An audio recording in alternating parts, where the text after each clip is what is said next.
Good morning. It's Wednesday, the 28th of November, and this is the Rita from the A-Team. We have a full team today. This will be our last one for 2018, but we will be back with you in 2019.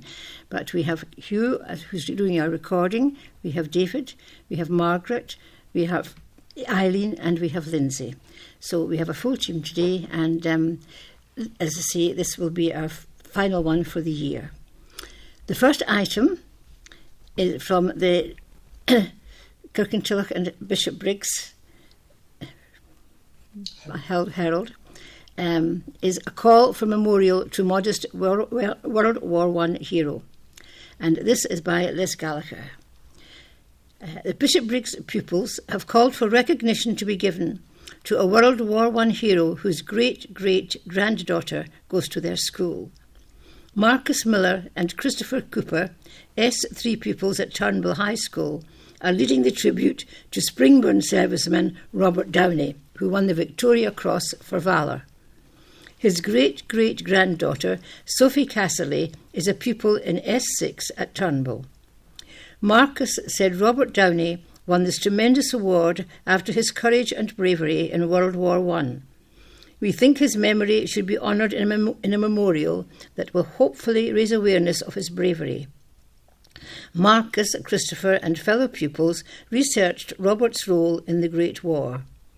Born on January 12, 1894 in Glasgow, Robert was just 22 years old when he served in the 2nd Battalion of the Royal Dublin Fusiliers as a sergeant. On October 23, 1916, east of Les Boeufs in the Somme, after most of Sergeant Downey's fellow officers were either killed or seriously injured, he led an attack on a German machine gun unit. Marcus said regardless of personal danger and under very heavy fire, he rushed forward shouting, "Come on, Dubs," and his unit rushed forward at his call. Sergeant Downey's accounted for several of the enemy and in addition captured a machine gun, killing the team. Although wounded early in the fight, he remained with his company, giving valuable assistance while the position was being consolidated. On his homecoming, he arrived at Glasgow Central Station to be met by hundreds of people who carried him shoulder-high to a taxi. Springburn Road was decorated with flags and bunting and lined with hundreds more people, and his achievement was widely reported in the Glasgow press. On June 18, 1946, Robert attended the Second World War Victory Day celebration reception held at the Dorchester Hotel in London. The modest man lived quietly in Carlston Street, Springburn, until his death in 1968. Football fans at Celtic Park regularly saw him on a Saturday as he worked as a cashier at the turnstiles. A modest man, Marcus said Robert often played down his bravery. He died on April 18, 1968. And there is a photograph here of Turnbull High pupils pictured with Robert's great-great-granddaughter Sophie, who's in the centre of the picture here. Winter break for green bin collections. And this is Margaret speaking. Hello everybody.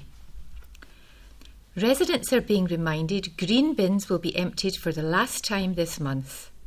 Collections of garden waste will cease for 3 months before resuming in March 2019. Residents are urged to check their waste and recycling calendar for their last collection date. Councillor Billy Hendry, convener of the Council's Place, Neighbourhood and Corporate Assets Committee, said, "During the winter months, the demand for garden waste collections reduces greatly as people are less active in the garden and there is little plant growth. However, any residents that do find they have some garden waste during these months can take it to our Mavis Valley Recycling Centre in Bishopbriggs. Alternatively, our green-fingered residents could try their hand at home composting. There will also be a one-off collection of garden waste bins in January, which we will advertise on our website and social media nearer the time. After this short break, we will resume the normal collection, which is available to all East Dunbartonshire residents throughout the rest of the year. The material collected in garden waste bins makes a large contribution to the Council's recycling rate, with 8,100 tonnes of garden waste being collected from the curbside last year.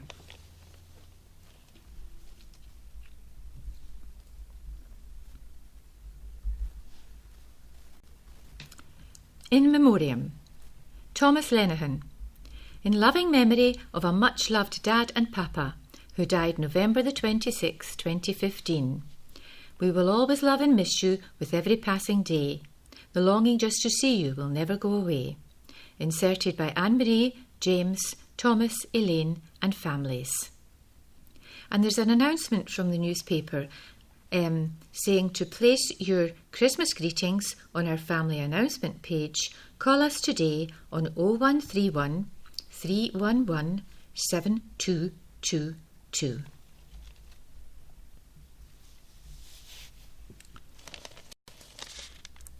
Churches and Community. St Columba's Church of Scotland, Old Isle Road, Kirkintilloch, Reverend Philip Wright. We are hosting a Christmas cafe on Friday, November 30th from 6 to 9 p.m. and Saturday, December 1st from 9 to 1 p.m. Escape the rush, enjoy a coffee and home baking and browse our bookstall and fair trade stall. Christmas craft for children in the upper room on Saturday morning. All are very welcome to our Sacrament of the Lord's Supper at 10:30 a.m. on December the 2nd. Alongside the service, our children's ministry includes Bible class, Sunday club and creche. Hillhead Parish Church. There will be a speaker from the Seagull Trust on Wednesday night at the Guild, and the meeting will start at 7:30 p.m. Reverend Finney will conduct the communion service on Sunday, December the 2nd, in which there will be a retiring collection for Church House, Bridgeton. Kenmure Parish Church. We will be holding our Christmas Wrapped Up for primary age children on Sunday, December the 2nd from 2 p.m. to 5 p.m. Millerston United Free Church. Sunday, December 2nd is the first Sunday in Advent, the time when Christians particularly focus their thoughts on the first coming of Jesus at Christmas and the promise of his return in glory. We will also celebrate communion in this service.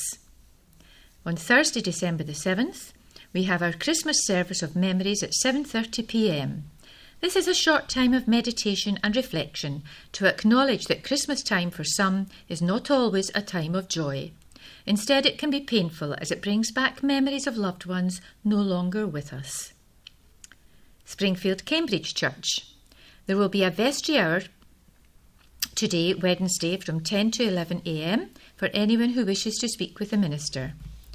Jars of Grace for UNICEF will be received on Saturday, December the 1st from 10 a.m. to noon and before the service on Sunday, December the 2nd. This is Gift Sunday, when members of the congregation and Sunday school members are invited to donate a gift which will be used by social work agencies at Christmas and throughout the coming year. On Thursday, December 6th, the church will be hosting the annual winter concert of the National Youth Choir of Scotland, Eastern Bartonshire Boys Choir, from 7 p.m. to 8 p.m. Tickets for this very enjoyable event can be obtained at the door. Riverside Church, Lammermoor Road, Kirkintilloch. All-age service is at 11:30 a.m. to 12:30 p.m, where the speaker is David Breckenridge.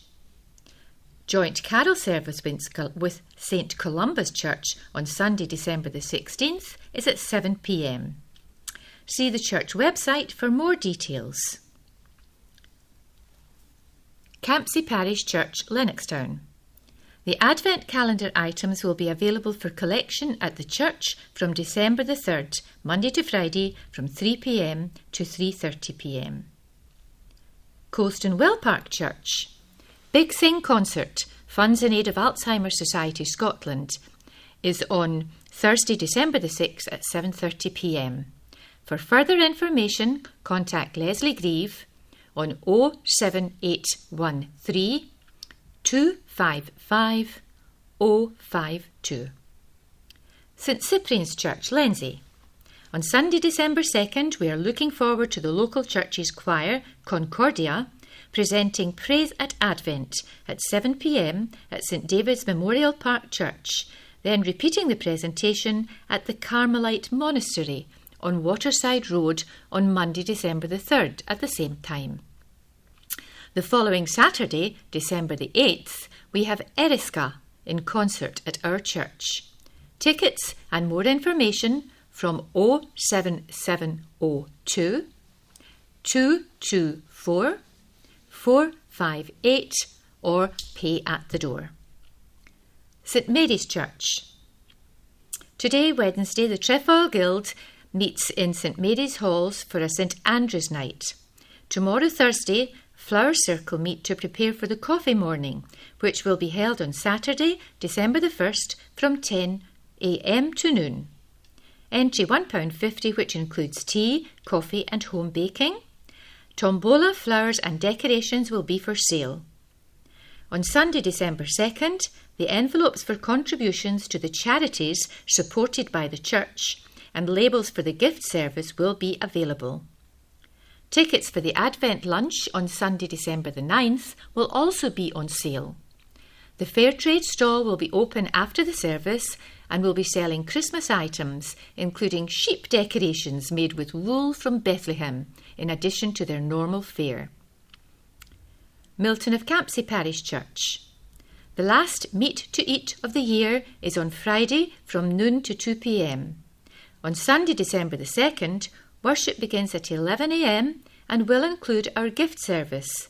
We'd be grateful for presents, unwrapped. This is for children and teenagers, which will be distributed by the Social Work Department to children in Eastern Bartonshire. The Pastoral Care Christmas Party starts at 2:30 p.m.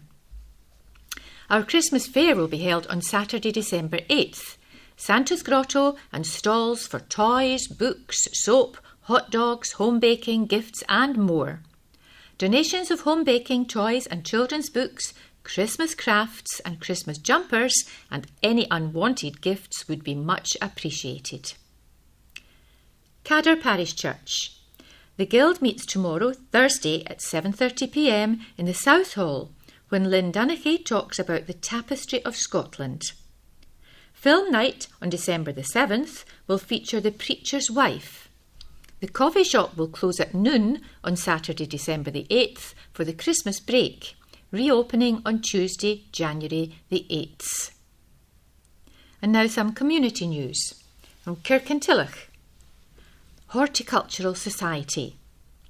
On Thursday, November 15th, members of Kirkintilloch Horticultural Society were treated to an excellent talk given by Dr. Alexandra Schlenzig, Senior Plant Pathologist at SASA, a division of the Scottish Government Rural Affairs Department.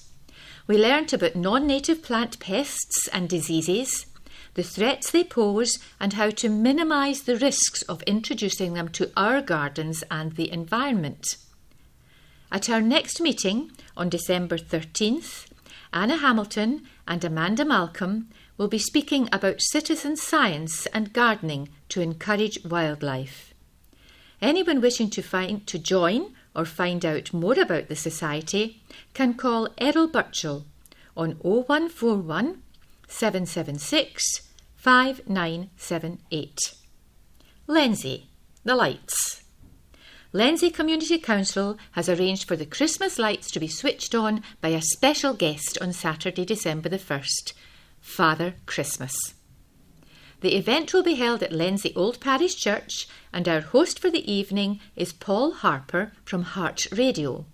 It will start at 5 p.m. with music from Kirkintilloch Brass and carols by Lenzie Christian Fellowship as we await the arrival of Father Christmas. The light switch on is scheduled for 5:30 p.m. Father Christmas will also hand out sweets and chocolate for the children, the cost of which is being met by the Old Gatehouse pub in Lenzie. Billington's has very kindly agreed to provide shortbread for the adults. Andrew King Opticians has also given a donation towards the running costs of the event. There will be refreshments afterwards in the church hall. And Milton of Campsie Fair. Milton of Campsie Parish Church Christmas Fair on Saturday, December the 8th from 1:30 p.m. to 3:30 p.m. in the church centre, Lochiel Drive, Come and meet Santa, home baking, Christmas gifts and crafts, toys and children's books, and more, and enjoy tea, coffee, and mince pies. Hello everyone, this is Eileen reading for you this morning. A touch of Christmas spirit from East Martinshire Council, which is suspending charges at Christmas switch-ons. Free parking at festive events, by Liz Gallagher. East Martinshire Council is suspending charges at a number of local car parks during Christmas festivities. Festive events are taking place locally, organised by communities, traders and local groups and supported by the Council. The Council says it will suspend parking charges in Bearsden, Kirkintilloch and Mulgai for the full day. Entry is free to the Christmas events, but you will need to pay for some activities. The latest times, please check locally for more details of each event and any changes, are Mugdock Country Park, Saturday, November 24th at 4:30pm. The Christmas Fun Day from 2 to 5 will include a visit from Santa, face painting, etc. Bishopbriggs Switch On is Thursday, November 29th at 5pm. A feast of festive fun is on offer at Bishopbriggs Town Centre from 4 till 6pm, organised by Bishopbriggs Community Council. The lights will be switched on by the Gala Queen at 5pm, and attractions include a Santa's Grotto at Morrison's, eats and treats in the library, festive cheer and performances by local school choirs. Please note the access road to St Matthew's Church will be temporarily closed. Torrance Switch On is Friday, November 30th at 7pm. The Christmas lights will be switched on by the Gala Queen. Join Torrance Community Council at the Village Square at 7pm with treats for the kids. Santa will be at the Caldwell Halls and there will be teas, coffees, hot dogs, stalls and a raffle. Westerton Switch On is Friday, November 30th at 7pm. The Westerton Community Christmas tree will be switched on at 7pm as part of the celebration organised by Bearsden West Community Council at Westerton Hall. Entertainment from 6 till 8pm will include community craft stalls, Westerton Male Voice Choir, Westerton Primary School Choir, free mulled wine and mince pies, children's activities in Westerton Library and more.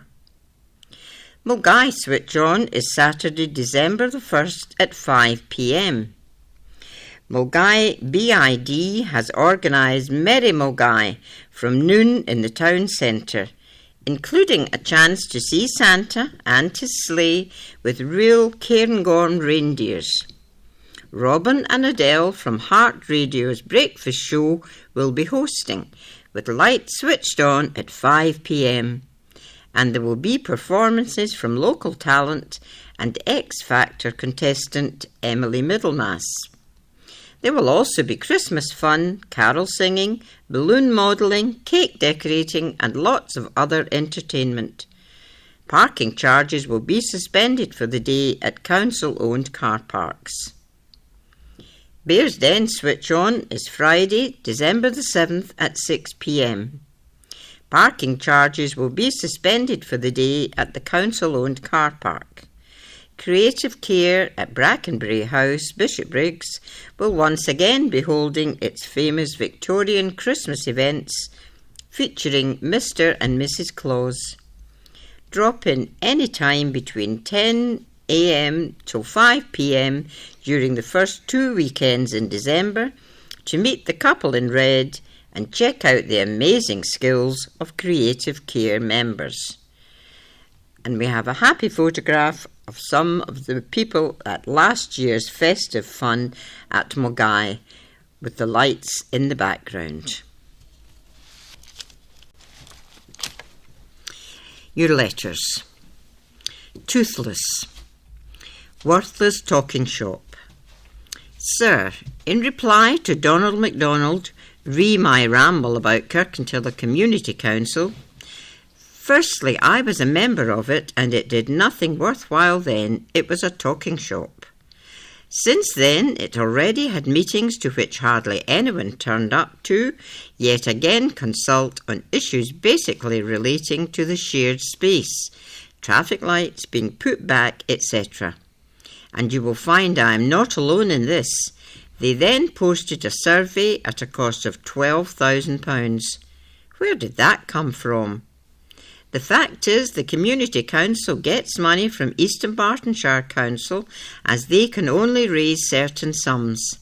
This money is probably council tax money as a grant.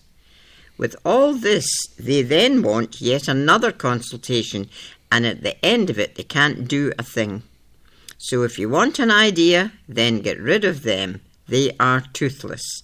Yours, etc., Stuart Mann, Kirkintilloch. Charities. Bone Cancer Stamp Appeal. Sir, I am a volunteer at the Bone Cancer Research Trust and I'm looking for support for their stamp appeal. The Bone Cancer Research Trust, charity number 1159590, are the leading charity dedicated to fighting primary bone cancer, and we would love the support of your readers. It's so easy for your readers to get involved. We would like to ask them to save used and new postage stamps from the UK and overseas. Any amount at any time of the year is very much appreciated. In 2018, we are aiming to raise at least £30,000 just from stamps and stamp collections. I provided some copy below, if you would be kind enough to include it in your publication. The Bone Cancer Research Trust is the leading charity dedicated to fighting primary bone cancer and they need your help. Please save your new and used stamps for the stamp appeal. Christmas is coming and you may be getting lots of lovely Christmas cards, or maybe there's a birthday coming up, or even your workplace receives lots of post. Instead of throwing stamps away, send them to the Bone Cancer Research Trust Stamp Appeal, and they can turn your stamps into funds so they can continue with their life-saving research, providing reliable information, raising crucial awareness, as well as offering support to those who need it. Please send your stamps to BCRT Stamp Appeal, 20 Bowers Road, Benfleet, Essex, SS7 5PZ, England. Yours, etc., Terry, the Stamp Appeal Coordinator. Action Group. Pitched battle over school. Sir, I would like to ask for your support regarding East Dunbartonshire Council's decision to build a special needs school on the football pitch at Waterside. A pitch that was the subject of considerable expense recently to bring it up to specification. This decision means that this money has been wasted. As you know, in local communities, the football pitch has always been the heart of the community, and to lose the pitch at Waterside will have a drastic effect in the village. You just have to look at the importance of the football pitches in places like Twecker, Lennoxtown and Milton of Campsie to see how important they are to the locals. Your local democracy reporter, Neil McGrory, covered the decision on the front page of last week's Kirkintilloch Herald, and I am so pleased that you have given this matter visibility. However, the item did not reflect what happened in Chamber, the way the decision was manipulated, and the lack of respect shown to the public gallery was outrageous. The people of Waterside have formed an action group to object to that decision, and I was hoping that the Kirkintilloch Herald would continue to bring this matter to the attention of the readers. With that in mind, I would ask you to consider using my letter while this subject is still topical. You may recall that under the Primary School Improvement Programme that Kirkintilloch schools were closed in preference to schools in the Bearsden and Mulgai area, even although the schools in Kirkintilloch were further down the hit list based on criteria set by the council. It is our opinion that the leadership and administration of East Dunbartonshire Council are biased in favour of Bearsden and Mulgai. You can rest assured that if the shoe was on the other foot, that the Mulgai and Bearsden Herald would be 100% behind the locals. I hope you can give the people of Waterside your support during the campaign to save the football pitch at Waterside, as it is so important to the villagers and people in the surrounding areas. Yours, etc., Ian Bowman, Kirkintilloch. Celebrate everything good about being Scots. St Andrew, the patron saint of Scotland and Barbados, patron saint of singers and sore throats, miners and fishermen. One of the 12 disciples, he was crucified on an X-shaped cross for his beliefs. Now, to mark St Andrew's Day on November the 30th, the Scottish Government is urging everyone to think less about themselves and more about others with its Make Someone's Day campaign. The organisers are hoping that everyone's efforts, no matter how small, will have a huge impact on how the rest of the world views Scotland and the Scots. No more the butt of jokes about having short arms and long pockets, or viewed as a race of I am jollies by other nations. We know we can be generous in spirit and nature. Now's the time to galvanise everyone to join in to Make Someone's Day. Spend some time with an elderly neighbour, do the dishes for your mum, donate items to a charity shop or food bank, or pick up some litter up in the street, park or beach. And don't do it expecting a thank you. Do it because you want to, and you know it will make a positive difference to your family and friends, community and local environment. A thought. The hardest thing in life is to know which bridge to cross and which to burn. Now, this is a con warning, which I think you should all take note of. It's headed, Put the phone down on scammers, say Trading Standards. Put the phone down on scammers who are calling mobiles and landlines in a bid to swindle people's savings.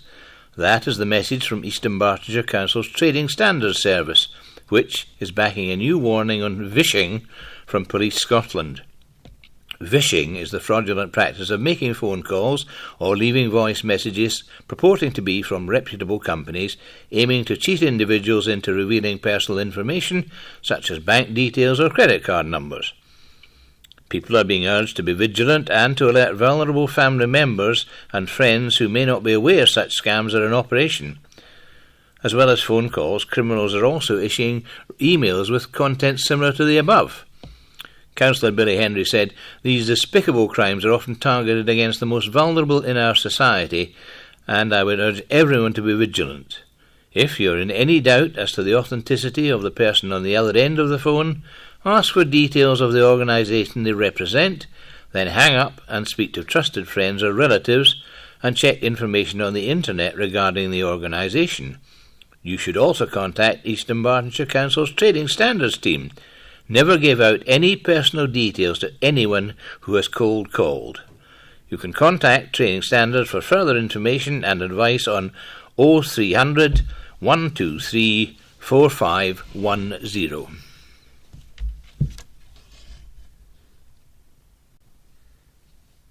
Hello everyone, this is Lindsay reading today, and we'll start with an article written by Liz Gallagher. Festive crackdown on domestic abusers. Police in East Dunbartonshire have issued a warning to domestic abuse offenders as they launch their Christmas campaign this year to keep people safe. Chief Inspector Jerry Corrigan, the area commander for East Dunbartonshire, stressed there will be zero tolerance on this type of behaviour, which often has its roots in overindulgence of alcohol during the festive season. He said, If you're found to be involved in any such offence, you may be arrested. Chief Inspector Corrigan was speaking as his officers have been out and about on local streets giving safety and crime prevention advice. Police are also targeting retail crime throughout the area, including Strathkelvin Retail Park, and undertaking high-visibility patrols to deter criminals. Drink drivers will also be a focus of the campaign. With the party season almost in full swing, the message is, if you're going to drink, leave your car at home. The Chief Inspector said, Christmas is a lovely time of year for communities in Eastern Bartonshire. It is also a very busy time for police and our other emergency service partners. Lots of people will be out doing their Christmas shopping, enjoying parties both in Eastern Bartonshire and in the city centre. We will be providing regular information on how people can keep themselves safe, and officers will be out targeting the crimes associated with the festive period. It's also important that our communities make sure they keep themselves safe by considering their personal safety, security of their homes and vehicles. In particular, do not leave gifts in cars. They are an easy target for thieves. We would also advise everyone not to overindulge in alcohol, as we all know the role it has in certain crimes involving violence, disorder and domestic abuse. Remember, if you're found to be involved in any such offence, you may be arrested. We all know that drink/drug driving is socially unacceptable. However, some drivers continue to do so. Officers will be carrying out high-visibility road patrols and static road checks to detect offenders. There is so much confusion out there about limits, so the message is clear. If you're not sure, then don't drive. Ewan Henderson, the Communities Inspector for Eastern Bartonshire, also offered advice to people heading out. He said, make sure you plan ahead for your night out, stay together and look out for friends, keep bags and valuables with you at all times and don't leave drinks unattended. Also, make sure your phone is charged, you have money to get home and look after your keys. Use a licensed taxi, public transport or arrange a lift. And there's a picture of a group of police all ranged ready to go.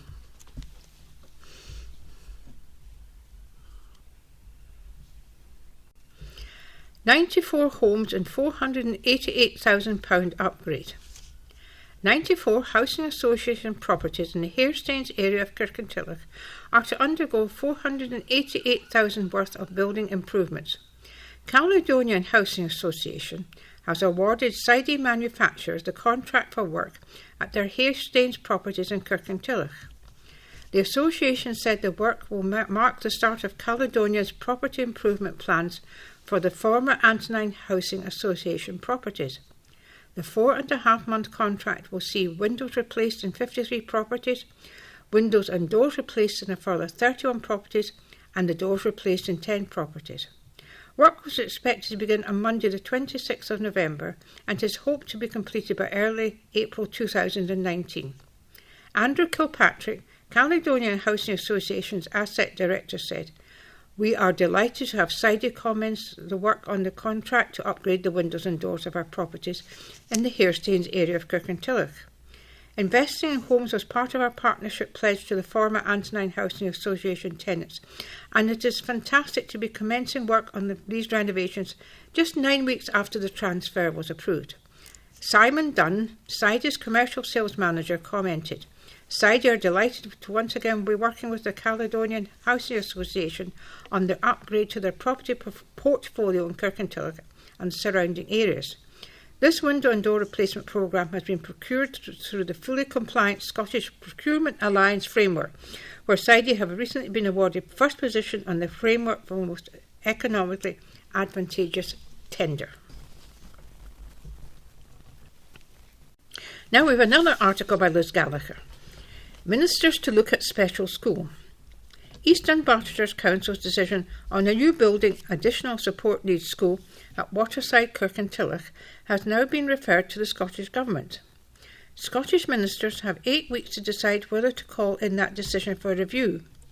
A statement released by the Council said, for the first 3 weeks of that period, ending on December the 5th, interested parties may make representations to ministers regarding the decision by getting in touch by post to the Scottish Government, School Infrastructure Unit 2A, South Victoria Quay, Edinburgh, EH6 6QQ. Joint Council Leader Vaughan Moody said, "Following Council's consideration of our consultation report on the new additional support needs school and agreement to proceed with the proposal last week in line with the statutory process, we have forwarded our report to the Scottish Government for consideration." Joint Council Leader Andrew Paulson added, "There is a further opportunity for representations to be made to the Ministers before the deadline of December the 5th. Implementation of the proposal can only proceed when ministerial consent to close Campsie View and Merkland School is granted. Many Waterside residents are against the location of the new school because it is a public park."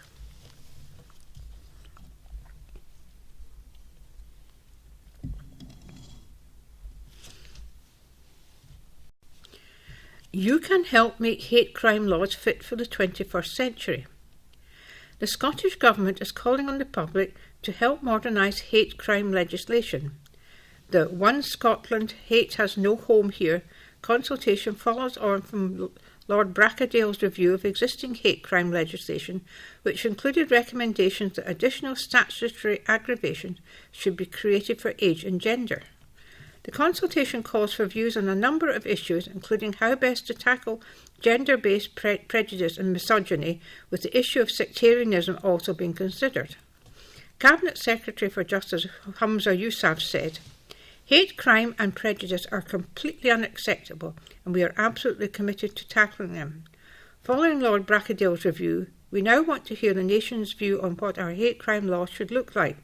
The public's voice is absolutely crucial in this process, and we are determined to take this opportunity to shape our legislation so it is fit for 21st century Scotland." The Lord Advocate James Wolfe QC added, "Crime motivated by hatred is not only a wrong against the individual, but it is an affront to our collective values as a community, creating division and fear. This is why we treat hate crime so seriously, and why, as Scotland's independent public prosecution service, the Crown Office and Procurator Fiscal Service will continue to do so. We are committed to tackling hate crime." I am, yes. Fire danger warning for over 60s. Startling new figures have shown Scotland's over 60s are at risk of being seriously harmed by fire in their own homes. Older people are being warned they are at greater risk of dying or being harmed in a house fire. Research from the Scottish Fire and Rescue Service has revealed that 61% of all accidental house fires fatalities over the past 5 years involved people aged 60 and over. Now, in a bid to build awareness of the risks they face, the Scottish Fire and Rescue Service has launched a new campaign that specifically targets the older age group. And it is calling on people in that age group to arrange a free home fire safety visit for potentially life-saving advice on how to make their home safer and what to do should a fire break out. The new statistics show that over the past year, 52% of dwelling fire fatalities have involved people over the age of 60. Meanwhile, more than a third of accidental dwelling fire casualties over the past 5 years involved people aged 60 and over, with 2/3 involving older men. A recent safety video from the Scottish Fire and Rescue Service emphasises the risk to older people. Area Manager Paul Devlin, the Scottish Fire and Rescue Service's local senior officer for Argyll and Bute, Eastern Bartonshire and Western Bartonshire, said people aged 60 or over are more likely to die in house fires. The latest statistics confirm again that we need to focus our efforts on protecting these most affected by fires. There are lots of reasons why older people are being affected by fire. Older people may spend more time at home or live alone. They are more likely to be affected by limited mobility or long-term medical conditions. Limited sight or hearing can mean an individual is less likely to be aware of fire when it breaks out. Some types of medication may have an impact. Any of these factors could make someone more likely to experience a fire in the home. Free home fire safety visits are carried out throughout the year and are designed to help residents to recognise risks within their living space. The visit lasts just 20 minutes and helps householders spot fire hazards and make sure their home is safer. Firefighters and community safety advocates share advice with occupants on what to do in the event of a fire, as well as check or install smoke detectors. Paul explained, home fire safety visits help reduce casualty numbers throughout early detection and intervention. They play an important role in improving fire safety at home and ultimately help protect our communities from harm. He called on family and friends to help to raise awareness with older people in their community. We want to reach people before it is too late, and we need help to make sure every older person is offered that support.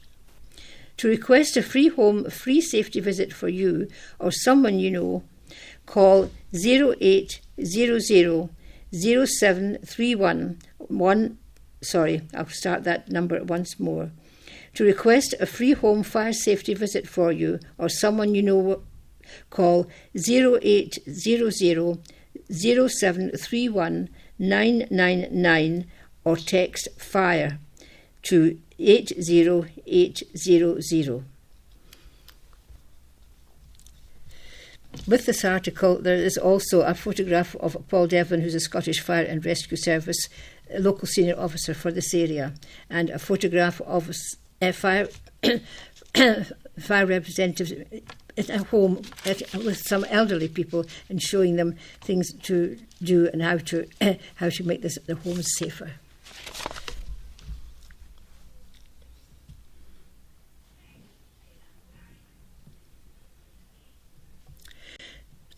Judges follow new guidelines on sentencing. This is by Kevin McRoberts. For the first time, judges in courts across Scotland will from this week have to take into account a new guideline when sentencing offenders.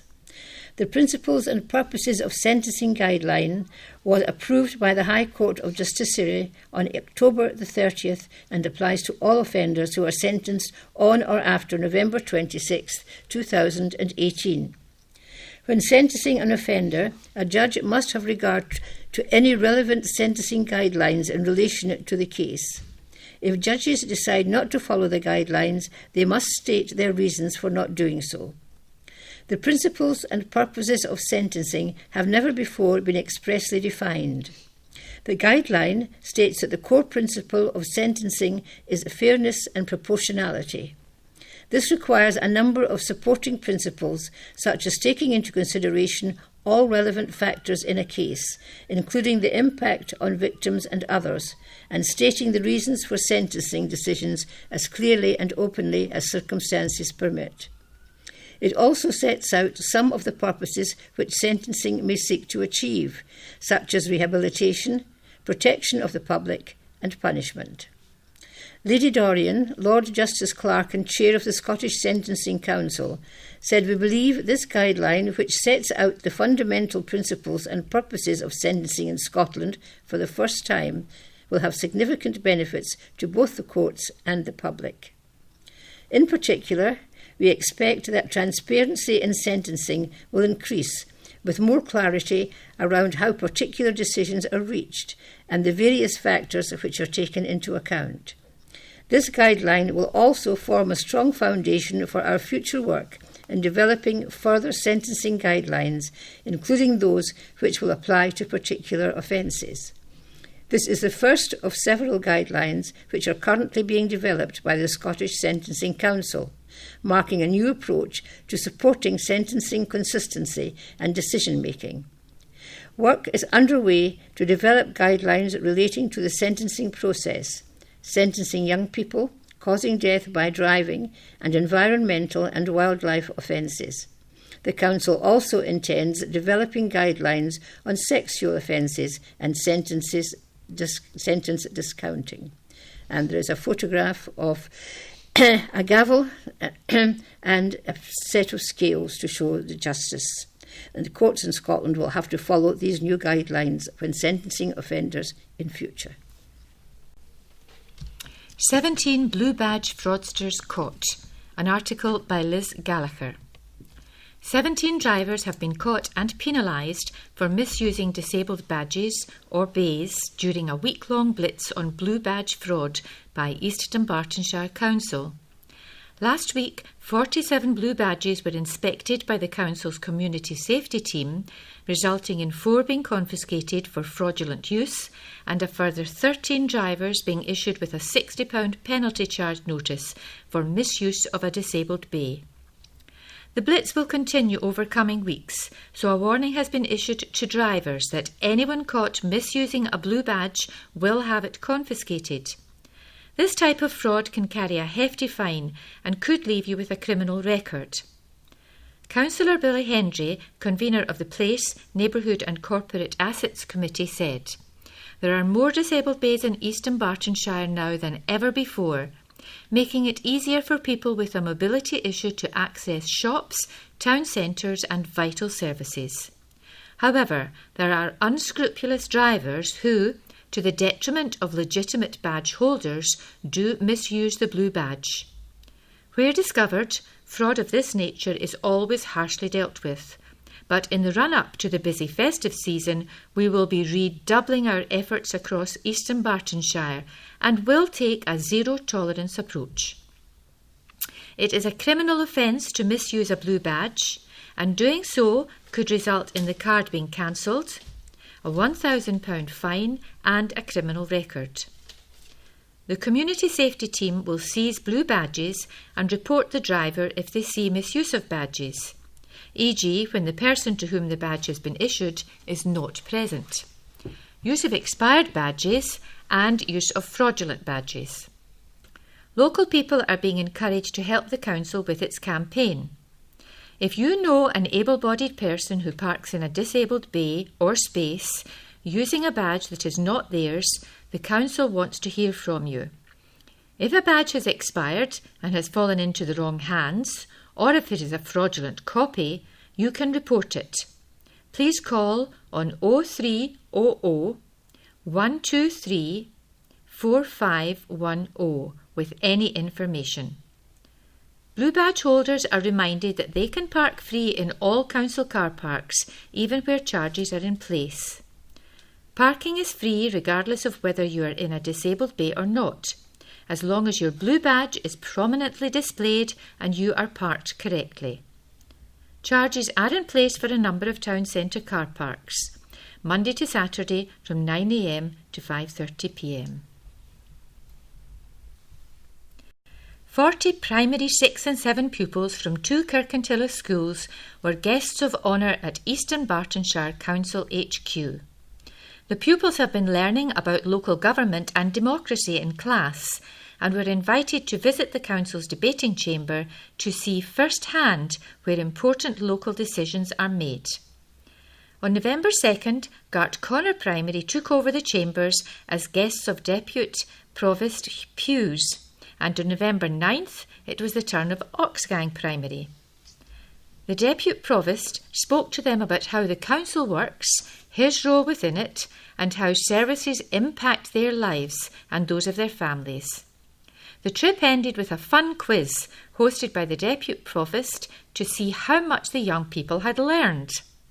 Deputy Provost Hughes said, "I think it's important to help young people to understand the importance of local government and how the services that it provides are all around them." The pupils had clearly done their homework, but hopefully they went away knowing a wee bit more about the Council, the Civic Office and how local democracy works. Hannah Young, acting head teacher at Oxgang Primary, said, "The pupils thoroughly enjoyed their trip to East Dunbartonshire Council. It was a very well-planned and organised day of learning and fun." Paul Manley, head teacher of Gartconnor Primary, added, "What a wonderful experience for our pupils to see behind the scenes of local government.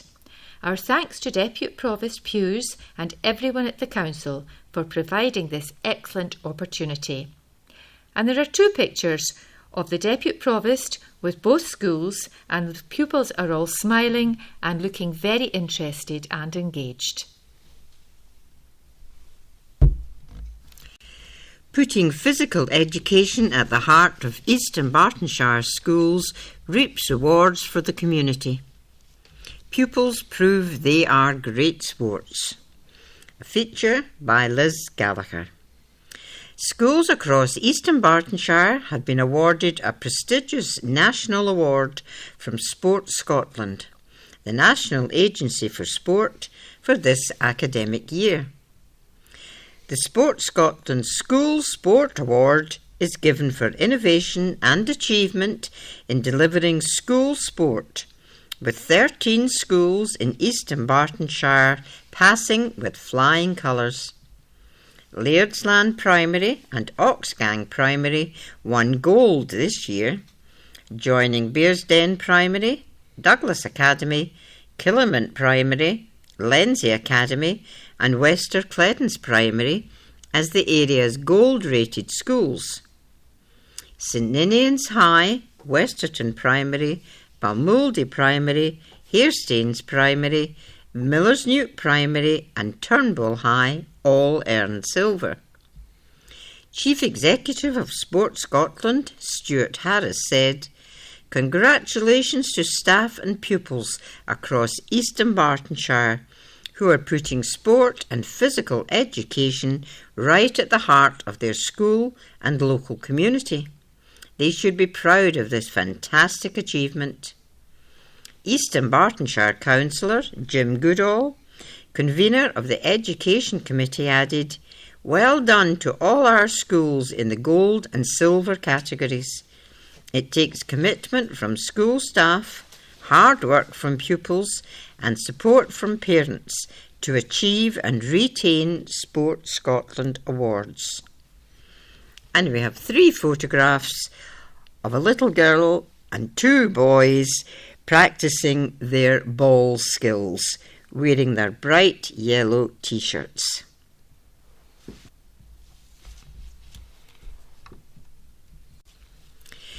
Mulgai, Bearsden and Kirkintilloch earmarked for new facilities.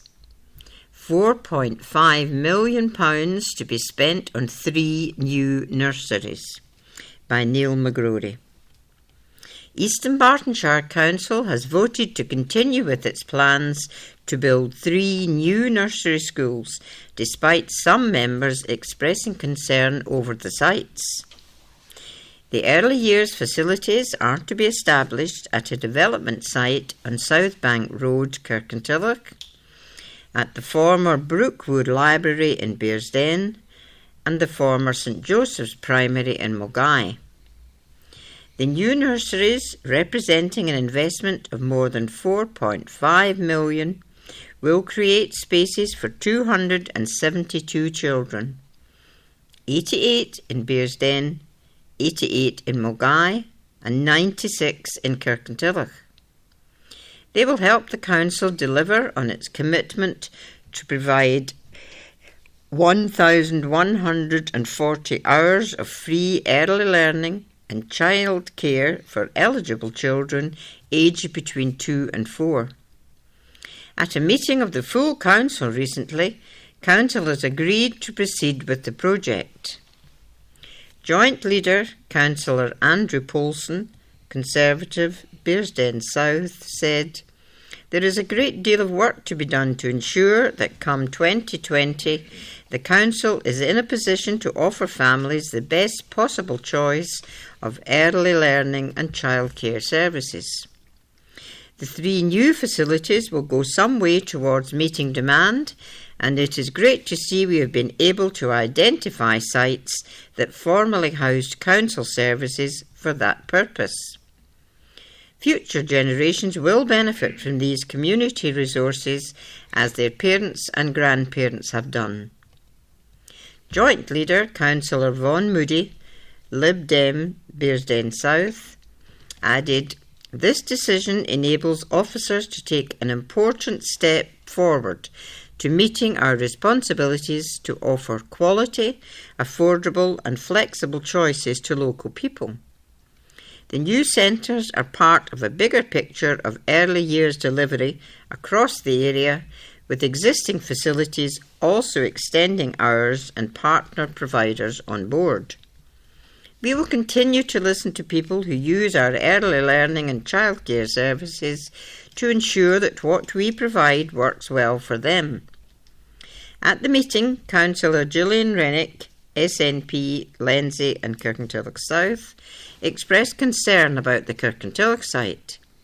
She said afterwards, the site that EDC want to build on and the site Sainsbury's already built on used to be the Lion Iron Foundry. The report mentions made ground underneath the grass site, and I was asking what testing has been done to check what it's made up of. The council has previously bought land and then had a nasty, expensive surprise when going to build on it. There will have been a lot of pollution from the foundry. And we have a photograph of the site of the new Kirkintilloch nursery at South Bank Road.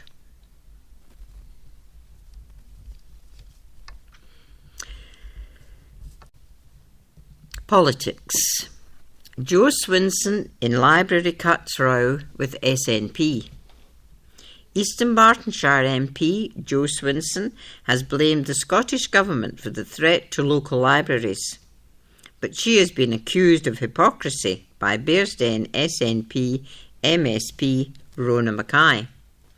People reacted with fury after ED Leisure and Culture, EDLC, an arm's-length body of Eastern Bartonshire Council, recently voted by 5-2 to shut libraries at Westerton, Lenzie and Milton of Campsie to cut costs.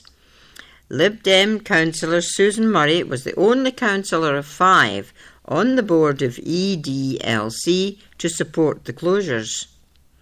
MS Swinson said, libraries are an important part of the communities they serve, and it is understandable residents are concerned about the proposed closures. The Scottish Government's funding decisions have left the Council with a multi-million-pound black hole in the budget, so the board of EDLC continues to face difficult decisions to balance its books and deliver quality services. Nonetheless, residents deserve a full explanation for any potential library closures, and I hope that EDLC will take on board and respond to the concerns of local residents and library professionals. But Ms Mackay responded, this is shameless hypocrisy from the Lib Dems. Their councillors are closing 3 libraries to save $85,000, while their MP is trying to point the finger elsewhere. The 2 main concerns of people in Strathkelvin and Bearsden are the implications of the current Brexit mess and the closure of our libraries. I've made my position clear that I support the 3 libraries remaining open, even with limited opening hours. Joe Swinson should back the SNP and stop her group of councillors from closing them, but I won't hold my breath. This hopeless Lib Dem Tory administration is driving through massive cuts to local services without any thought to what people want. In 2018-19, Eastern Bartonshire's revenue settlement from the Scottish Government was £184.2 million in cash terms, a 2% increase on the 2017-18 revenue settlement. There is no multi-million-pound black hole in funding, as claimed by Ms Swinson. And we have a photograph of Joe Swinson. This article is entitled You Can Help, and it's relating to the Quarriers Box of Hope appeal. And headlines, Bring Festive Cheer to Young Homeless People. One of Scotland's leading health and social care charities has launched its Box of Hope appeal, which aims to help homeless youngsters in this winter. Quarriers is appealing for help in spreading a little Christmas cheer through a donation of a box of hope containing essentials for winter, and is aiming to provide a box for every young person who will spend Christmas at one of Quarriers' homeless services. It also hopes to raise awareness of the difficulties faced by some of the society's most vulnerable and isolated people, as a box of hope could be the only gifts a young person receives this Christmas. There are 3 boxes of hope available to help spread festive cheer. These include a £10 starter box, which is given to a young person when they arrive at the service. It contains basic winter essentials such as toothpaste, bread and coffee. A £20 Christmas box with items such as socks, gloves, a hot water bottle, an electricity card and a food voucher. And a £50 moving on box containing basics such as a kettle, toaster, mugs and cutlery to support young people to move into their own tenancy. Alice Harper, Chief Executive for Quarrier, said, "For many, Christmas can be an especially trying time of year. There's so much focus on spending time with loved ones and the giving and receiving of presents, and for many, this brings the circumstances into even starker contrast. To be a young person facing homelessness at any time of the year, but particularly at Christmas, is challenging, and many feel they have nowhere to turn to and no one to rely on, but this is where Quarriers comes in. Thanks to donations from generous individuals, our staff are able to bring some festive cheer into these youngsters' lives by providing them with a safe place to stay, food, warmth and some basic possessions." Alice added, "Our Box of Hope appeal is vital as it gives young people who have had a hard start in life some joy and, most importantly, some hope towards a brighter future. Quarrier services help young people to turn their lives round by working with them to build essential life skills such as budgeting, cooking and health and emotional well-being. It works with youngsters to ensure they can access a range of employment, training and educational opportunities and assists in finding suitable accommodation, helping them to build the foundations for their future. Donations can be made at www.quarriers.org.uk/hope or by calling 01505 690 875. This article is headed Politics. Praise for Bearsden MSP's stocking bill. Bearsden SNP MSP Rona Mackay is to take forward a members' bill to create a new form of protection order in cases of stalking, making it easier for victims to access justice. Victims of stalking can currently apply to a civil court for a non-harassment order, the breach of which is a criminal offence. The proposed bill would allow police to apply to court for a protection order on behalf of a victim of stalking. This means that victims would not have to take legal action through the courts themselves at a time when they may be particularly vulnerable and which may be at their own expense if they do not qualify for legal aid. Ms Mackay, this is an important piece of legislation that could make a real difference to victims of stalking. Stalking can have a severe and long-lasting impact on victims, yet the reporting rate for stalking and harassment is low compared to other crimes. Victims of harassment can currently apply to courts for a non-harassment order, but when somebody is in the vulnerable position of being stalked, they may be hesitant about pursuing this, particularly if it comes at their own expense. Stalking protection orders would allow police to go directly to the court on a victim's behalf. Victims can be any gender, but women experience a higher than average level of stalking and harassment. Commenting on the new proposed bill, a spokesman from Eastern Bartonshire Women's Aid said, "Eastern Bartonshire Women's Aid is 100% supportive of this bill. Currently, women being stalked and attempting to obtain an NHO, non-harassment order, will not be granted this unless the perpetrator has been given the opportunity of being heard or represented. In other words, the incident is resulting in court action. Many women feel intimidated and frightened by the court process, and this would alleviate some of the pressure."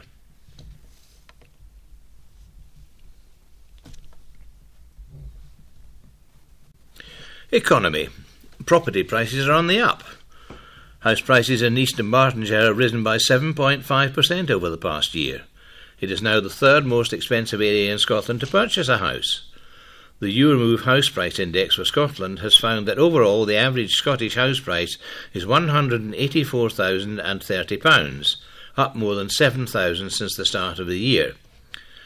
The country's performance in the property market is in stark contrast to England and Wales, where prices fell 6.1% in September and annual growth languishes well under inflation at 1.1%. Christine Campbell, your Move Manager Director in Scotland, said, overall there is strength across the market in Scotland, with annual prices up 26 out of 32 local authorities. However, she added, whether it's the Brexit deadline or not, there is relatively little stock coming onto the market. Many potential sellers are deciding to sit tight, and according to RICS, new instructions in Scotland are the lowest in UK. This is unfortunately a large reason behind creeping house prices, but it is also resulting in low transaction levels. Of the properties that are being sold, these are at the very high end and largely focused in Edinburgh. In the capital, prices rose by 9.6% over the past year.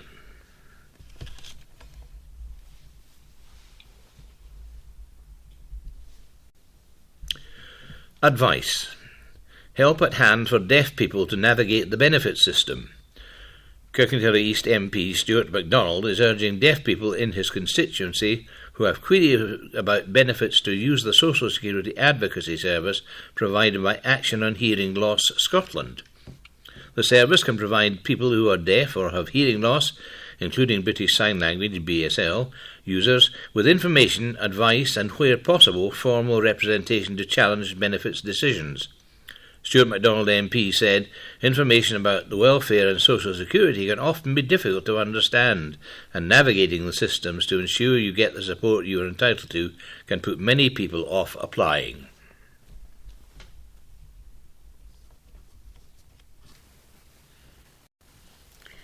And now an article by Don Renton. Our credit unions put people before profits. A campaign is aiming to promote the benefits and raise awareness of credit unions to a wider audience. Currently, around 400,000 people across Scotland are part of a credit union, roughly just 7% of the population. A recent survey revealed that 1 in 5 people had not heard of credit unions, and only 2/5 of those questioned thought they would be eligible to be a member of a credit union. The survey also found that 1 in 4 people wrongly believe that credit unions make profits for shareholders, just like banks. The campaign, People Not Profit, aims to highlight that credit unions are not-for-profit organisations providing loans and savings, and that most people living in Scotland would be eligible to join at least one credit union based on where they work or where they live. Aileen Campbell, Cabinet Secretary for Communities and Local Government, said, in helping build a fairer Scotland, we want to protect people from getting into unmanageable debt and falling into the hands of predatory high-cost lenders. A key part of this is making sure that people are aware of the financial services and fair alternatives available, including credit union membership. Our new campaign will highlight the benefits of joining a credit union. I would encourage everyone to visit the new website to find out more. Michael Sheen, actor and social activist, has worked with the Scottish Government to produce a short video explaining what a credit union is. He said, I'm very pleased to be back in the People Not Profit campaign, and I share the Scottish Government's ambition to grow and raise awareness of the sector. I'm a member of a credit union myself, and so I know firsthand of the benefits that they offer. What's important to me is that they are owned by the people who actually use their services, and any profits that they make are invested back into the credit union. Now, there's some frequently asked questions about the credit union. First one being, what is a credit union? A credit union is a place where you can save your money and get loans at competitive rates. What makes credit unions different is that they're not for profit, so any money they make goes back to the people who use them via their rates and dividends. How do credit unions work? The money credit unions hold in savings accounts and in some organisations in current accounts is loaned out to other customers who need to borrow money at an affordable rate. They're based in communities around Scotland. Are credit unions banks? Credit unions are not banks, although they do offer many of the same services and follow the same rules and regulations. Unlike banks, credit unions are owned and controlled by the people that use their services. What are the benefits of using a credit union? The main benefit of credit unions is that they exist only to serve their customers. They also take into account your own personal financial situation, provide a friendly service, and are based in communities around Scotland. What services do they offer? Every credit union is different, but most offer loans and savings accounts. Some credit unions also offer things like online banking, current accounts and mortgages. What kind of rates can I expect? Credit unions offer competitive rates on loans and savings. Rates vary across the year and depending on the credit union, so it's worth visiting your local credit union to find out more. How do I join a credit union? You can usually join a credit union in a few different ways, by going online, speaking over the phone or visiting in person. Is my money safe in a credit union? Absolutely. Just the same as banks, credit unions are protected by the Financial Services Compensation Service, which protects savings and current accounts up to £85,000. And we have a nice picture of the Cabinet Secretary for Communities along with Jessica Grain from Capital Credit Union promoting the new campaign, and also a picture of Martin Sheen, the actor, who is a supporter of credit unions. Another article by Don Renton. Fresh strategy launched to tackle alcohol harm. Curbs on the marketing of alcoholic drinks to protect children are included in new plans to tackle alcohol harm.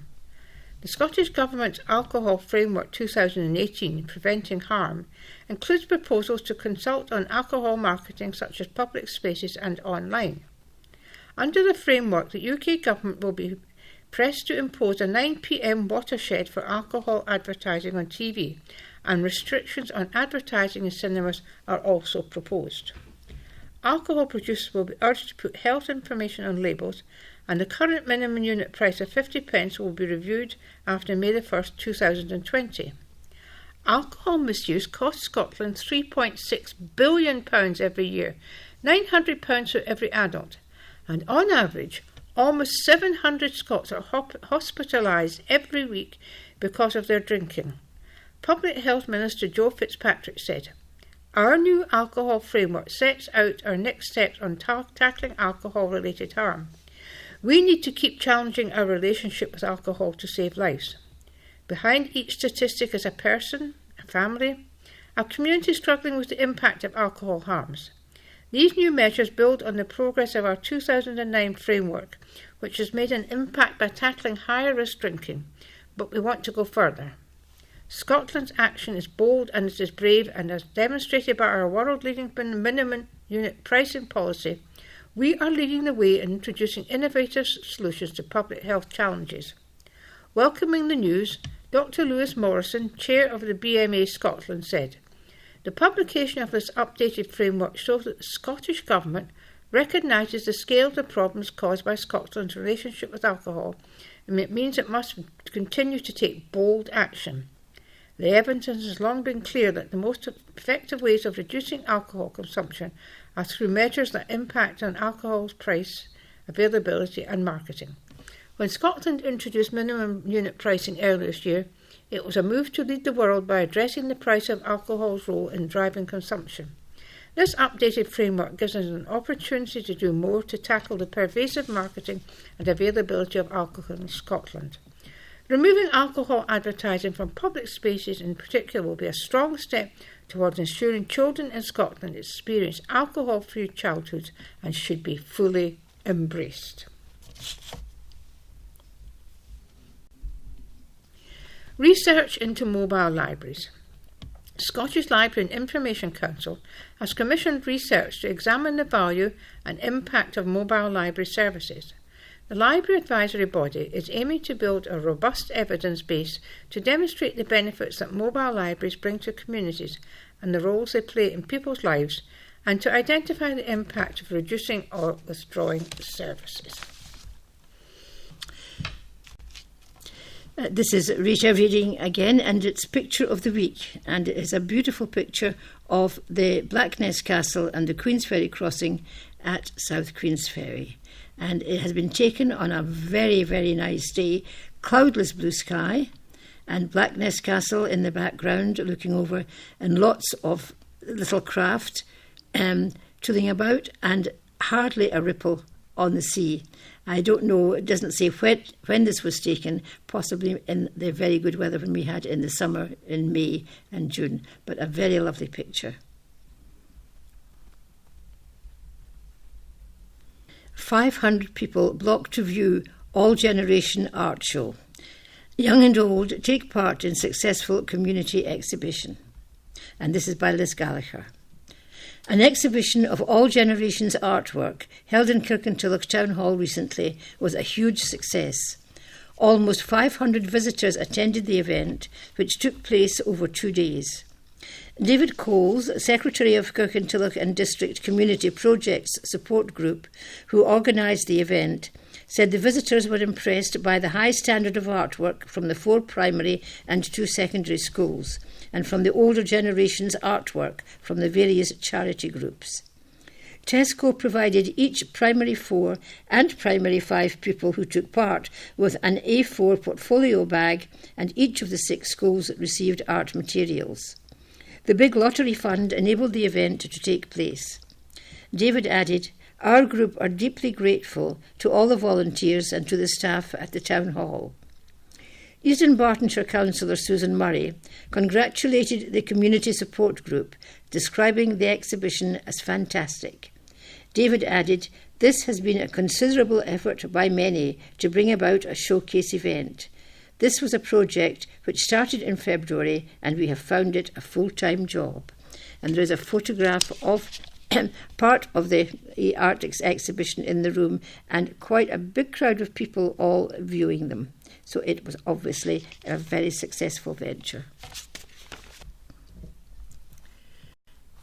A talented young Bearsden musician is New York bound, and with this article there is a picture of the young talented Bearsden musician who is Archie Morton, aged 15, and is looking forward to performing the world-famous Carnegie Hall at New York. And there is a photograph of him, I think possibly in America. It looks like a view from some of the more wilder parts of America. A talented young Bearsden musician is set to embark on an exciting tour after being awarded a place in the National Youth Orchestra, that's the NY0 of Great Britain. Archie Morton, 15, has been playing the oboe for the past 8 years.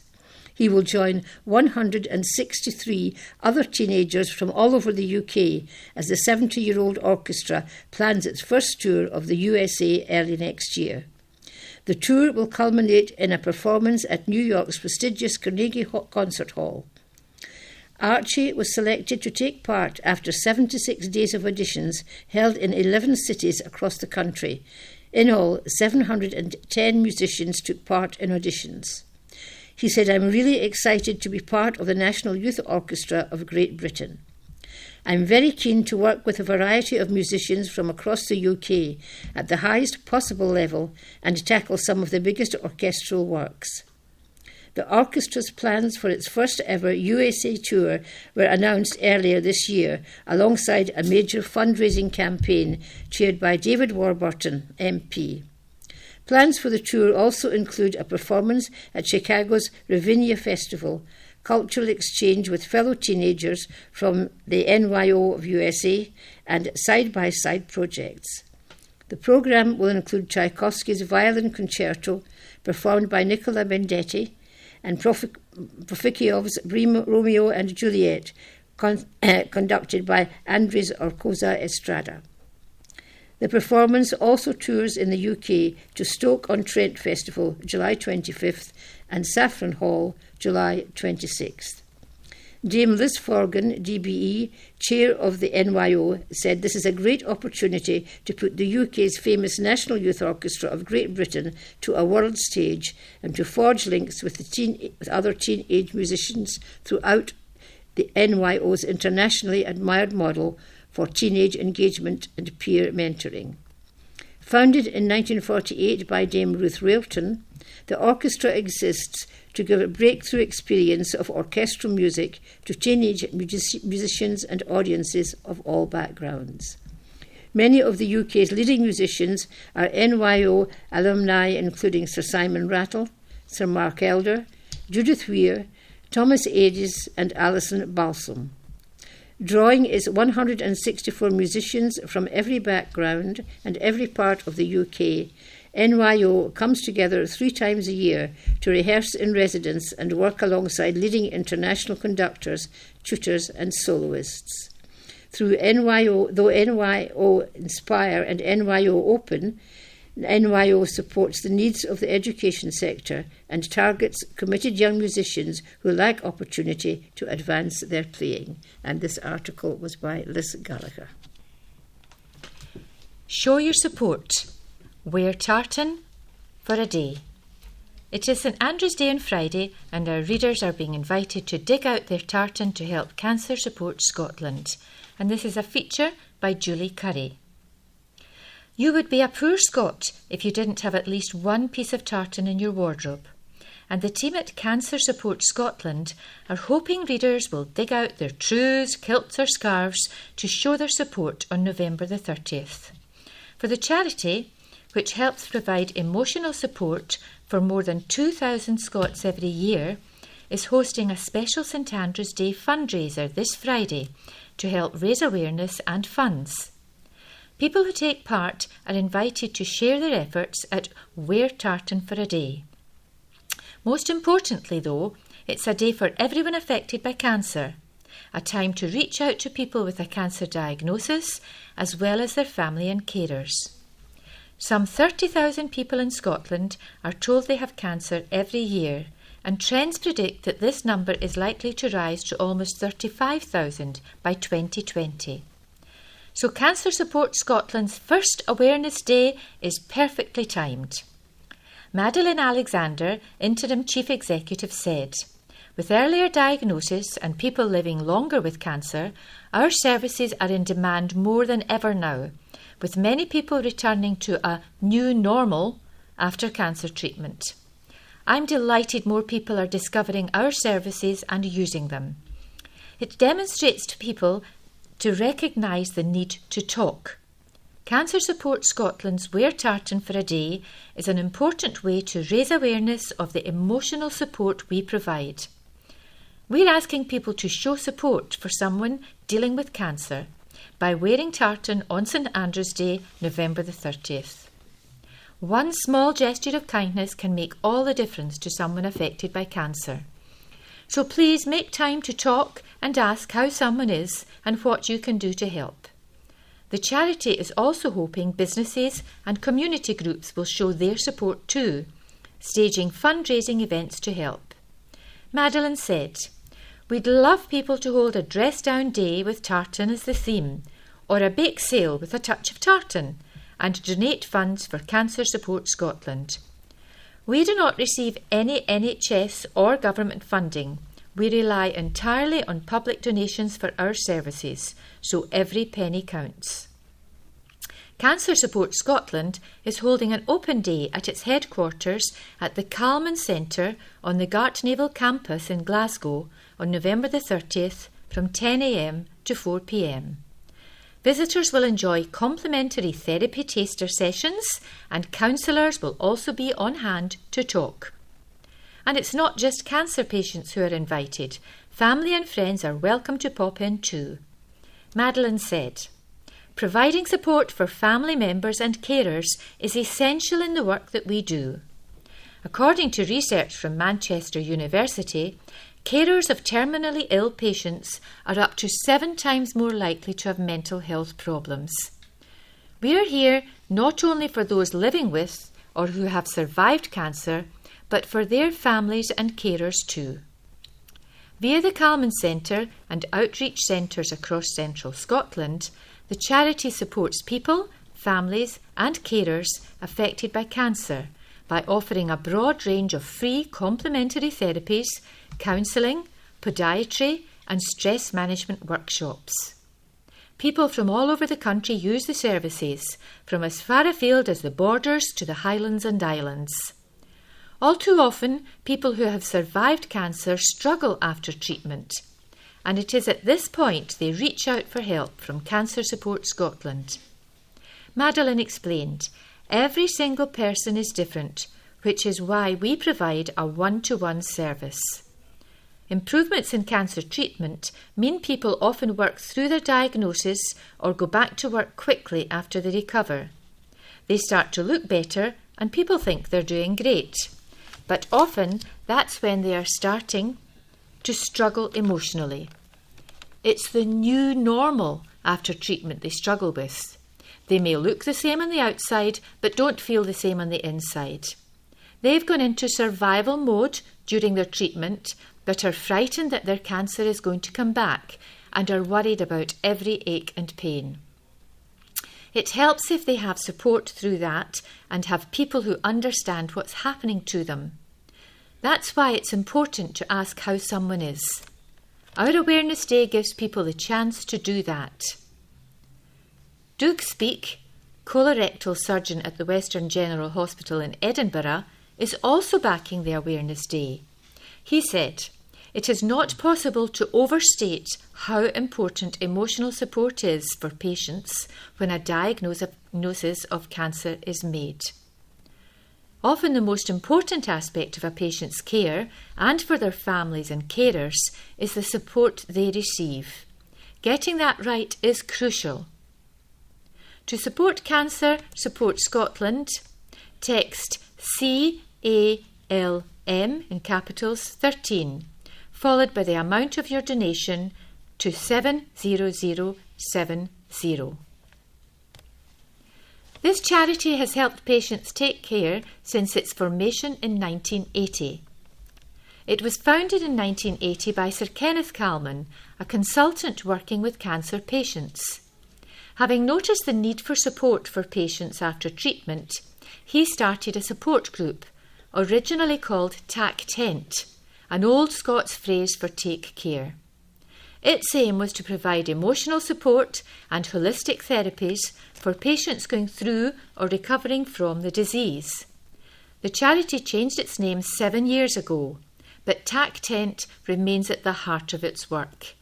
And Sir Kenneth and his family, including his daughter, comedian, presenter and author Susan, remain firm supporters of the charity's work.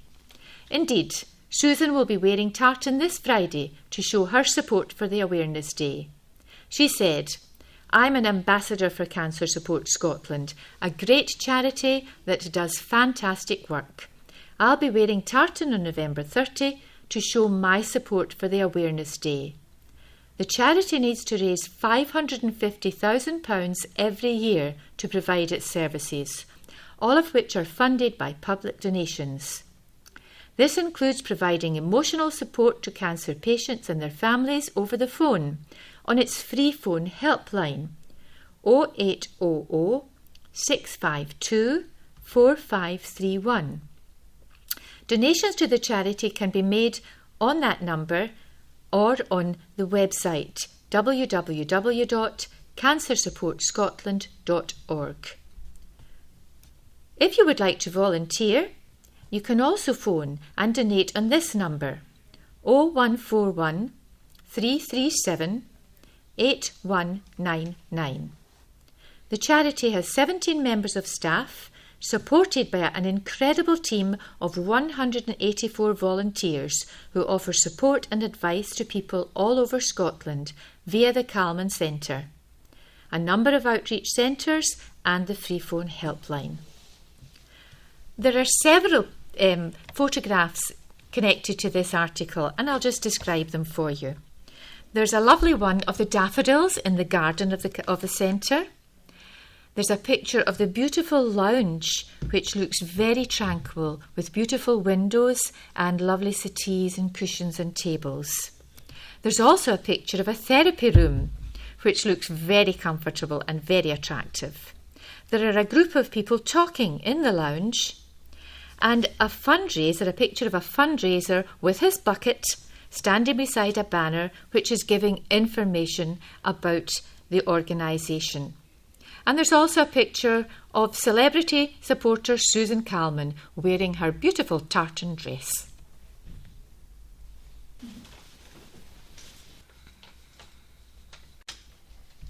Remember this. On November 30th, 1936, fire destroyed the iconic Crystal Palace building designed by Joseph Paxton to house the Great Exhibition of 1851.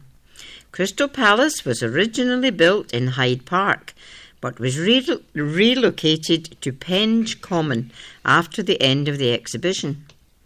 The cast iron and plate glass structure was 3 times as big as St Paul's Cathedral. And there's a picture of the Crystal Palace with lots and lots of visitors watching the exhibitions. On November 30th, 1996, the Stone of Destiny was returned to Scotland. In 1296, Edward I of England took the stone from Scone and had it built into his own throne. And there's an inset picture here of the Stone of Destiny. This week in history. Worldwide events from November 27th to December the 3rd. November 28th, 1994. In a second referendum, Norway has again voted against joining the European Union.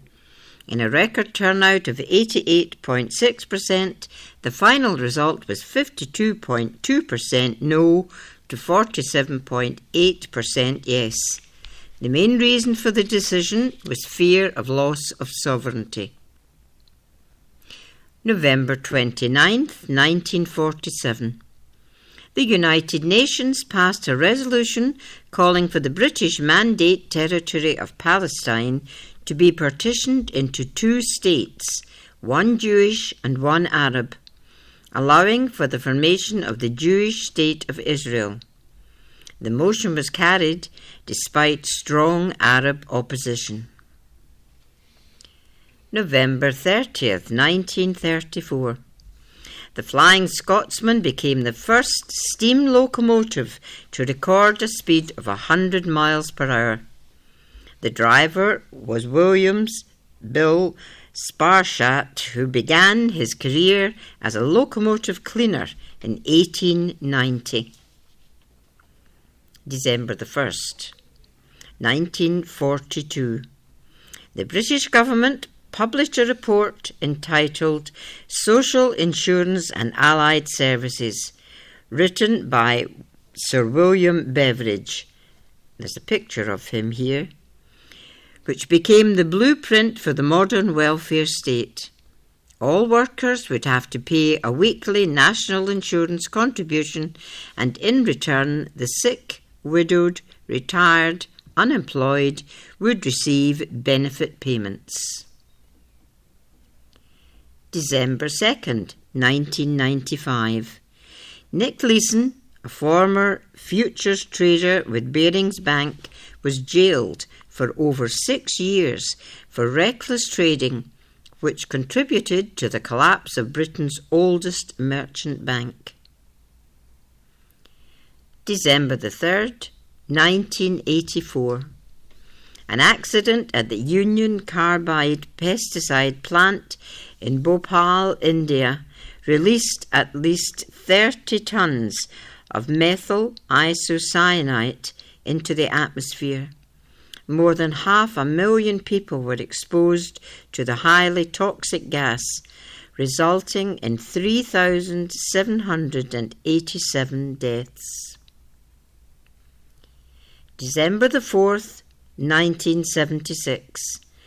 Benjamin Britten, one of the 20th century's leading composers, died aged 63 years at his home in Aldborough, Suffolk.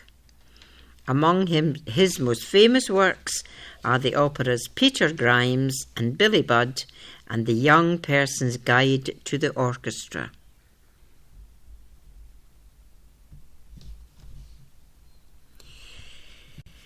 Charity launches Secret Santa appeal.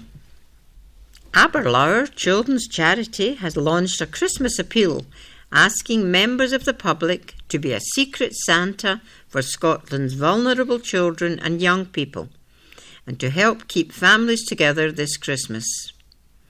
Backed by Scottish model Conor Newell, the appeal is a stress-free alternative to the love it or hate it tradition of exchanging secret Santa presents with a group of friends or co-workers. thousands of festive Santa beards have been distributed, with members of the public encouraged to make a donation, don a beard, and snap a selfie to join Aberlour's Secret Santa Gallery. Connor said, "Christmas should be a magical time, but instead for many families it can be one of the worst times of the year. Any donation, large or small, will make a huge difference to the lives of vulnerable children and young people across the country this Christmas. That's why I am proud to say I'm an Aberlour's Secret Santa." Sally Ann Kelly, the chief executive of Aberlour Children's Charity, said, "So many people across Scotland get involved in Secret Santa giving with colleagues, friends or family. Lots of people love it and lots of people loathe it. By donating to our Secret Santa appeal instead and becoming an Aberlour Secret Santa, people can make a really big difference to children's lives this Christmas. Scotland's most vulnerable children aren't asking Santa for a bike or an iPad this year. Instead, many may be wishing for their mummy to be safe or to spend Christmas Day in their own home.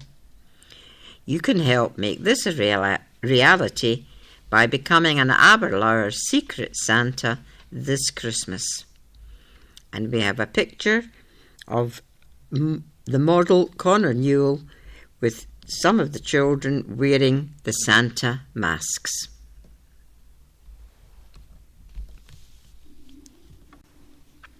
Health. Norovirus cases are on the increase. There has been an increase in levels of norovirus, with NHS Scotland working to reduce the likelihood of outbreaks arising. Although it is present all year round, norovirus becomes more common in the winter when people stay indoors for longer and in larger groups. Lisa Ritchie, Infection Control Nurse Consultant at Health Protection Scotland, HPS, said norovirus is a highly infectious stomach bug that causes outbreaks in the community, health and care settings. If you are unfortunate enough to get norovirus, the best course of action is to stay at home until at least 48 hours have gone by without any symptoms.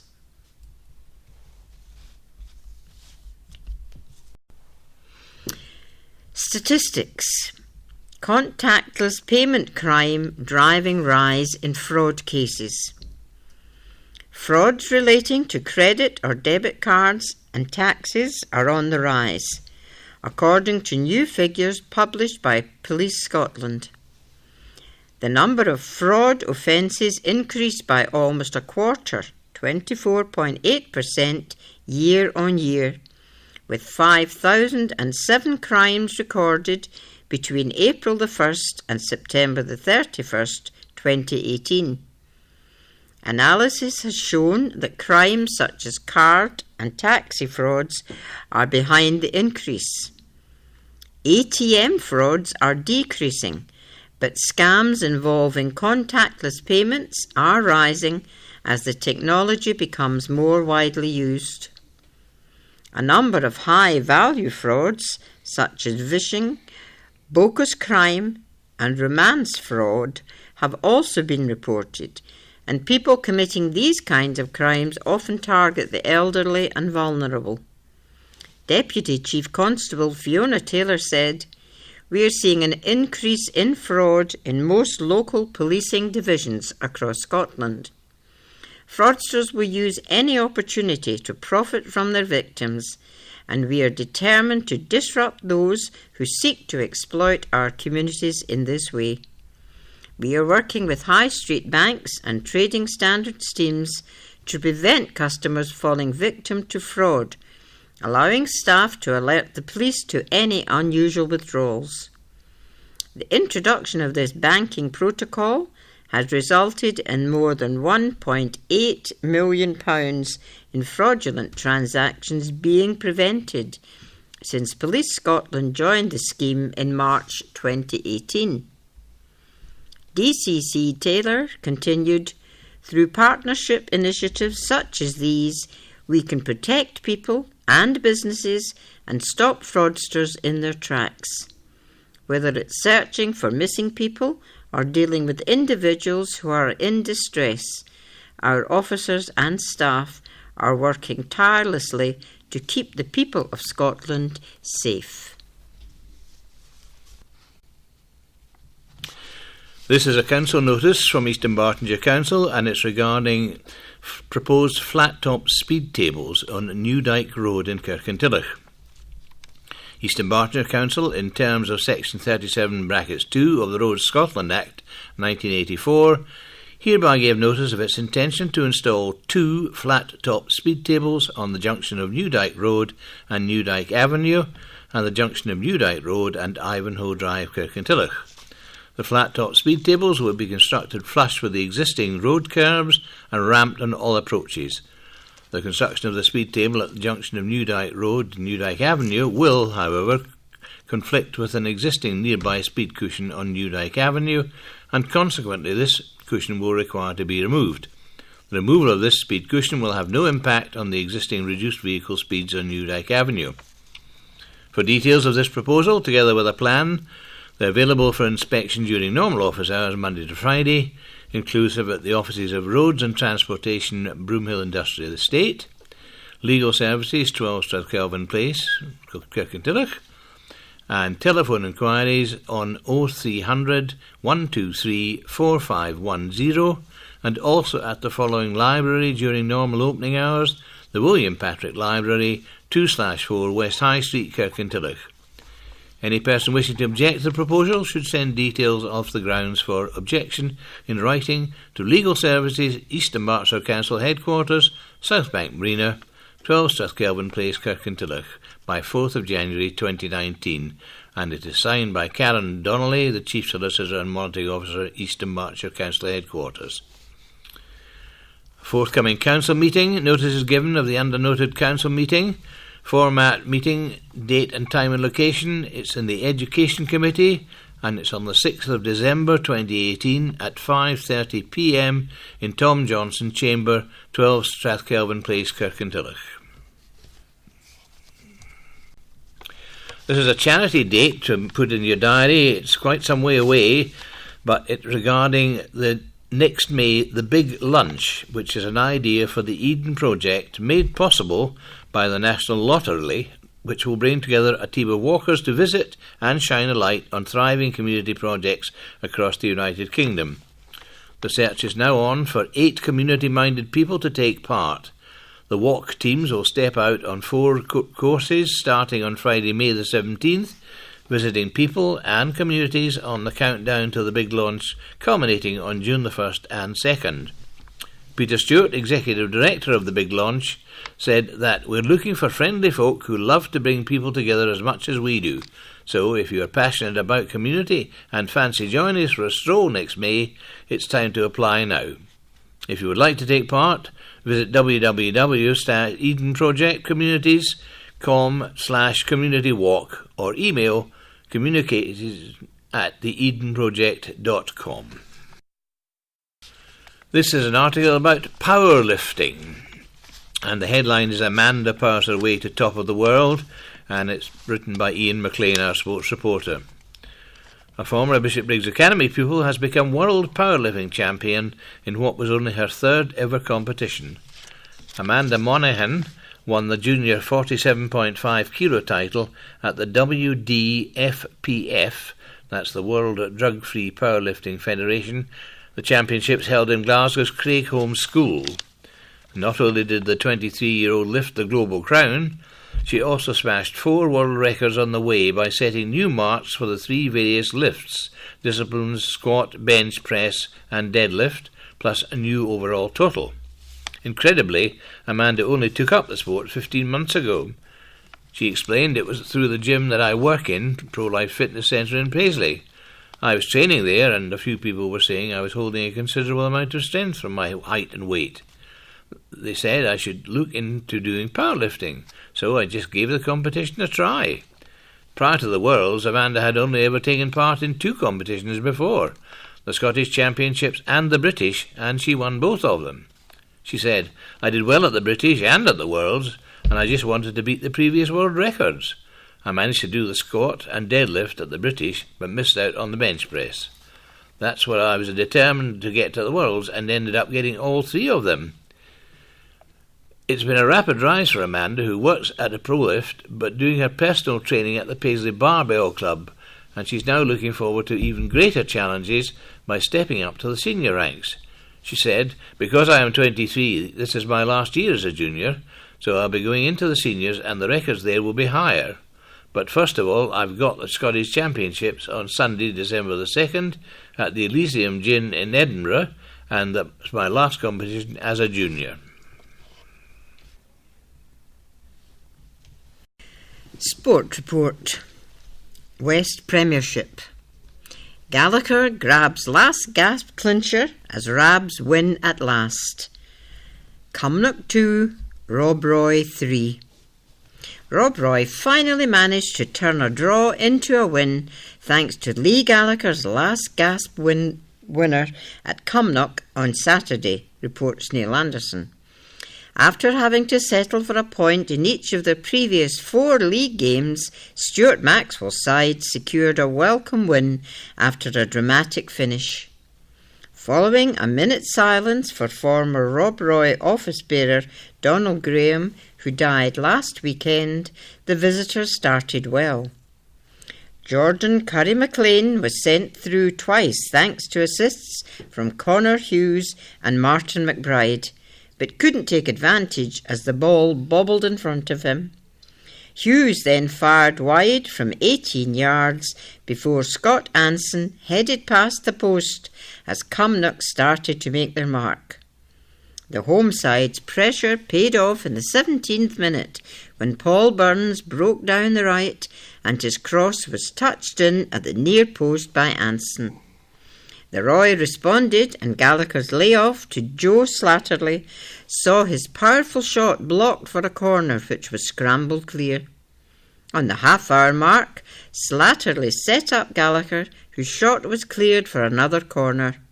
This time, Michael Daly connected with Gallagher's cross and headed past Ali Semple for the equaliser. 2 minutes later, Hughes did well to chase the ball down the left and cut back to Gallagher. He in turn found Gavin Mackay at the edge of the box, and after neatly beating his man, Mackey sent a low shot past Semple's left to give the Rabs the lead. Cumnock hit back, and Daniel Carmichael's drive was well stopped. John Hutchison and a Robert Patterson effort flew over Hutchison's bar. In the first minute of the second half, Patterson failed to make contact with a cross from the right, and the visitors held on to their slender lead. On the hour mark, a free kick from Burns rebounded off the top of Hutchison's bar, and then 10 minutes later, Anson should have equalised, but could only fire into the side netting from close range. Rabs had another escape a minute later, as Carmichael spurned a great chance when through on goal by sending the ball past the post. Substitute Albert Veza came close to adding to the Roy's lead, but his effort flashed across the home goal mouth. And it was the home side that eventually made the breakthrough in the 85th minute. Following a break down the right, substitute Michael Morris slipped in the box, giving Cumnock substitute Stephen Degnan plenty of space to slot the ball past Hutchison.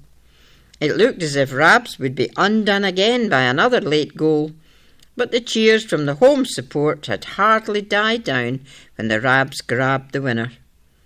Good play from Slattery set up the opportunity for Gallagher to cut in from the right and send a brilliant curling left foot shot beyond the reach of Semple and into the net.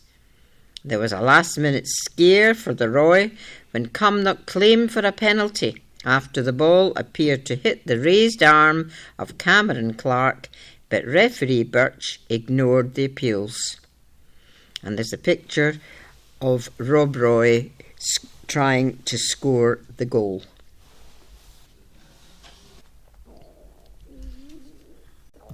Now we have the Sports Digest. Rugby. Allen Glens. Allen Glens had a day off on Saturday when their tenants' West Division 1 match at Strathendrick was postponed due to a waterlogged pitch. Glens have now dropped to a third in the table, but have a game in hand over Garnock and East Kilbride, who both moved above them with wins on Saturday.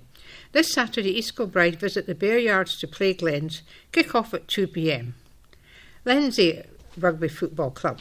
Lindsay will look to make it 12 league wins out of 12 this Saturday when they welcome Wintershire to Viewfield. Lindsay had no game scheduled last week, but still remains 13 points clear at the top of the Tennent's West Division 2 standings. Kick-off on Saturday is 2 p.m. Football. Donald Graham. All at Kirkintilloch Rob Roy were saddened by the death last week of former President Donald Graham, aged 82. Donald was a part of the committee when Rob Roy won the Junior Cup back in 1962.